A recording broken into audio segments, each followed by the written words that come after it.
Hello, this is Sadie. I thought I would make a quick video. I've been practicing the last couple of days after we got completely screwed over while playing Stealth B and lost that run. I thought I would do some more testing on the Glaive depower trick, just because that was the one thing that I didn't do in that battle, and it does give you a little bit of more chance to actually survive while playing this stupid hunk of crap.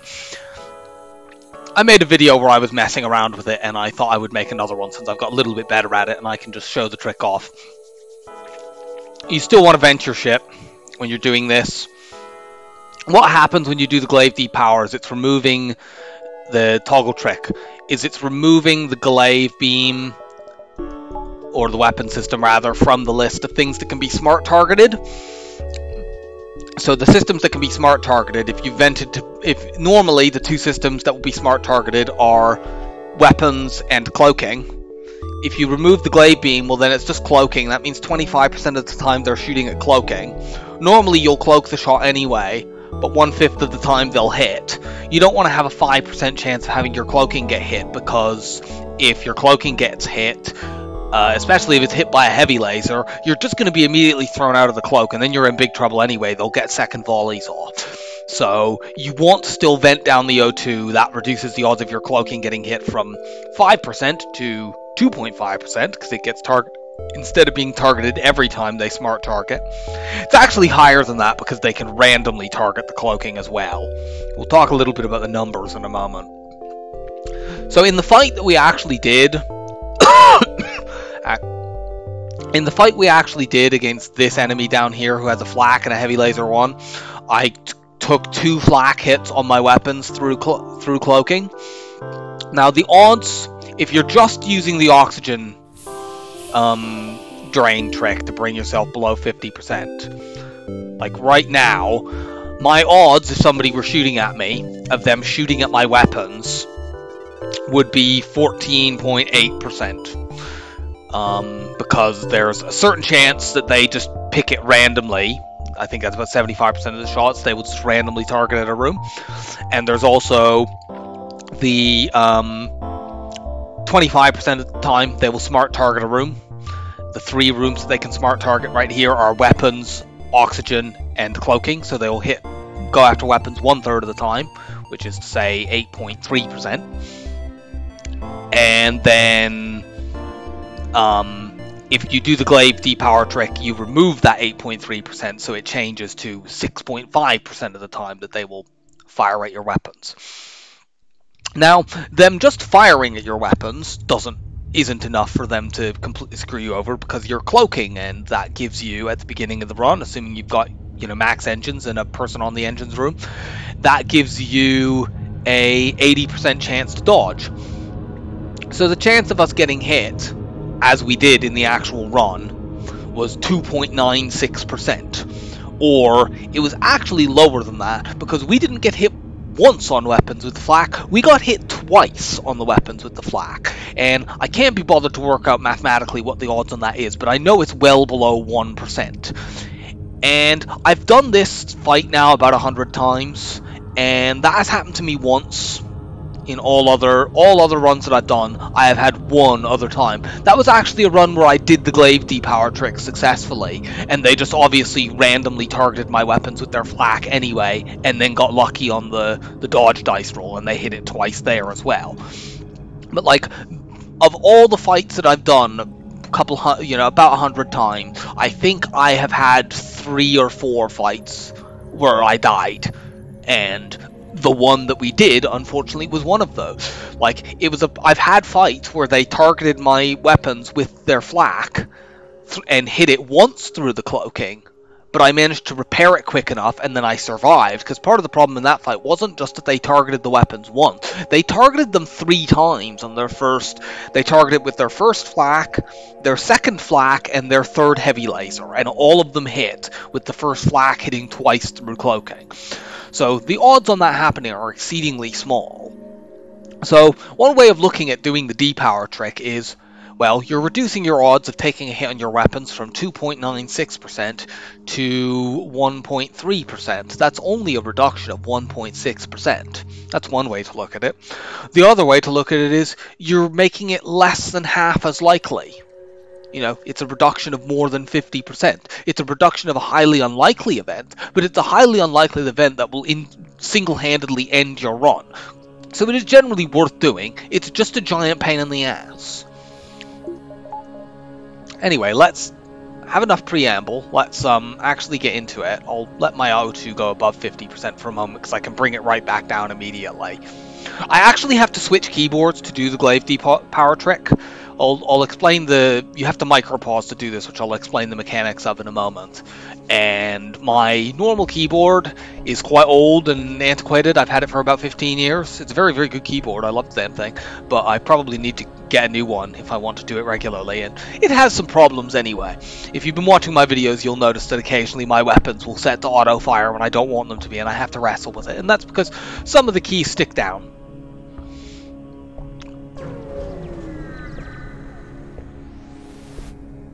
So, one moment. So, when we get to this battle, the way we want to do it, if you hit the spacebar right off, that will pause. The battle starts out paused, which is what we want. What we're going to do, we want to unpause the game and then count 6. That is the best timing for, because we need to dash our weapons guide to sensors. But you want to do that as late as possible.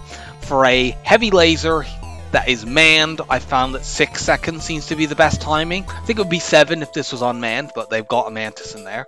So let's unpause. 1, 2, 3, 4, 5, 6. We are also going to vent these rooms to get our oxygen to below 50%. And so the heavy laser is mostly charged, but not quite all the way. Now we're going to micropause, which as long as we do it correctly, will advance the game very, very slightly. And the way to micropause is you have to have the game paused, and then you hit the space bar and the middle mouse button at the same moment, and that advances it by just a frame. There we go. So you saw, if you were looking there, the pause thing there, it vanishes for just a moment and then comes back, and that's because we're pausing for just a fraction of a second. And we want to get the heavy laser charge bar all the way up, which it might look like it is now, but it actually isn't. It's got a tiny little tick more that it can have. There we go. So that is all the way up. This is not immediately, this is about to charge. If we unpause it would charge like immediately, but we're going to micropause. I have found that if I micropause 8 times, that gets it to very, very close, and then I do the depower trick. So let's go. 1, 2, 3, 4, 5, 6, 7, 8. Now we depower. This removes it from the smart targeting. It'll take a few more micropauses before they actually fire, and we definitely want to micropause while you're doing this, because every single time, for every moment that the Glaive is depowered, you lose charge 8 times faster than you gain it. So you want to minimize the time that it is depowered to the absolutely, like, you know, fraction of a second. This is why you can't possibly do this if you're playing no pause. It's just impossible. Okay, so this is the moment at which the game targets what room it's going at, and it can't smart target my weapons right now because they're not powered. So let's keep micropausing. I think it's already targeted at this point. I usually will advance it like 1 more frame or 2 just so that the weapon starts animating, and that way I know that I'm safe. There we go. So the heavy laser animated there, so we can repower our Glaive beam for just a moment, but we're going to need to do the same thing for the flak. So let's keep micropausing until it advances.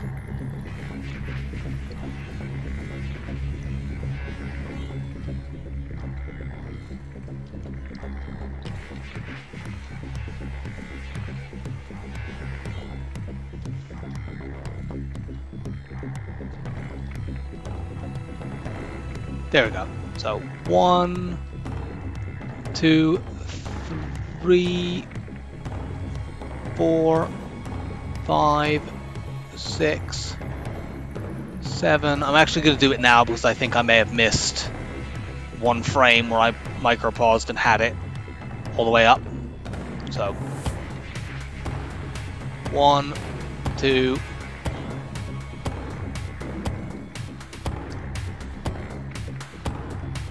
There we go, that's fired, and let's give it 1 or 2 more just to...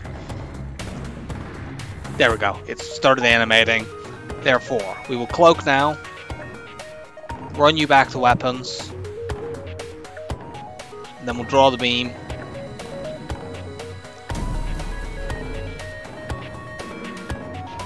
So neither is targeted. You'll notice that's probably the 50%, the trick of targeting, getting below 50% oxygen, because it targeted my oxygen there, although that could have just been a random one.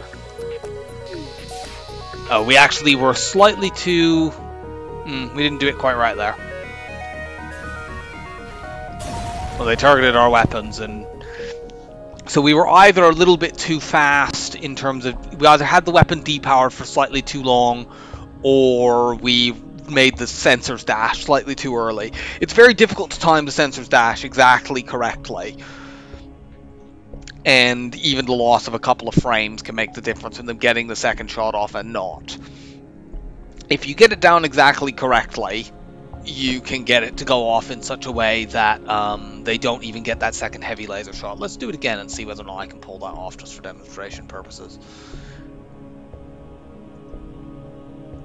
I have also discovered you don't actually need to close the game down like I was with the save manager to reload the save. You just need to actually go into save manager and select the file that you want. So yeah, if we hit continue now, this will actually take us back to the beginning.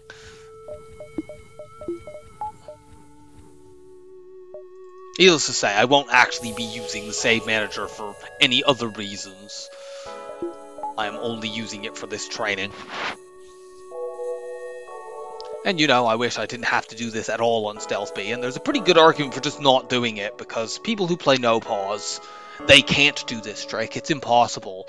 And you know, Hollow had a win streak of 124 during which he played Stealth B, I think 5 times, and he was never able to do this trick.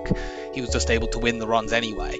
But, you know, this makes it slightly more feasible for people who are not quite as good as Hollow, which is just about everyone, to actually get through the whole cycle without losing. Did I actually? I did think I saved my crew positions, and I'm going to do it anyway.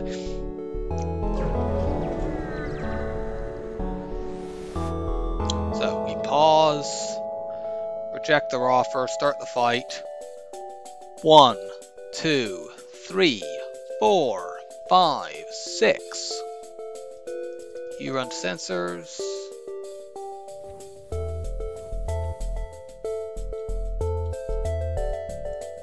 Okay, so we got that, so let's flick it forward.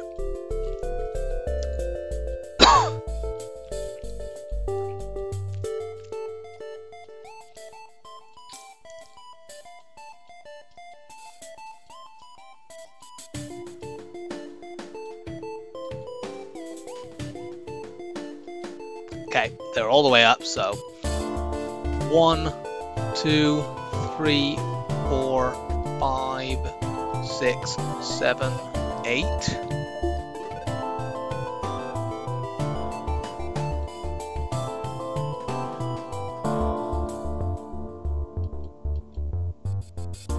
Let's repower now because it's done the targeting. The thing is drained, so that saves me a few frames.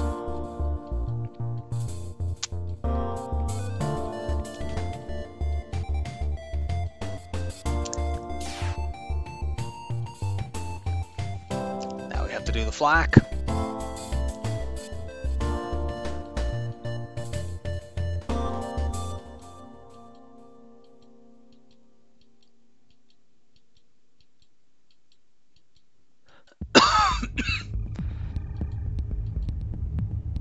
Okay, that's all the way up. So 1, 2, 3,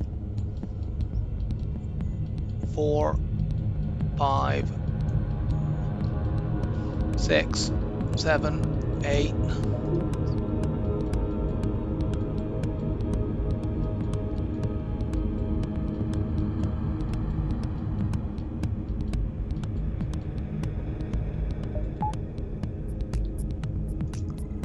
Get back the weapons.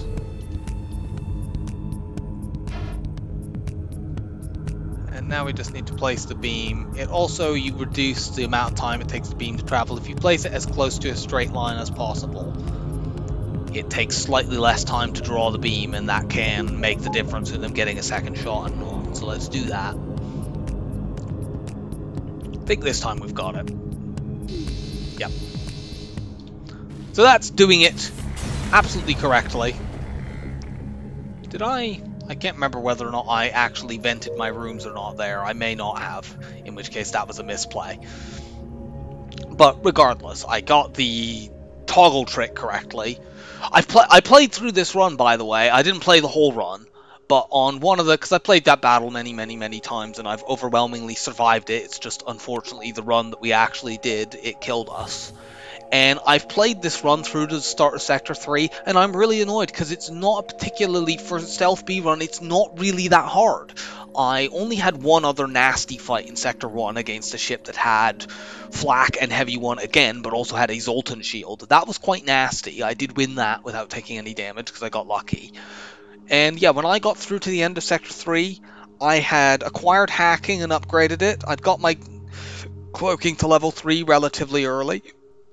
And I even got a free ion stunner, and I'd managed to upgrade my weapons enough to use that. I didn't have shields yet, but that's quite common for Stealth B. You'd usually rather get hacking than shields in Sector 2 to upgrade this, because that allows you to continue one-shotting enemies. But unfortunately, we got told no, and we got the incredibly bad, incredibly unlucky result that ended the streak.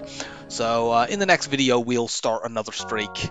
Don't know what ship it will be. It might even be Stealth B. I certainly hope not, though. So goodbye for now, and I hope you enjoyed the video.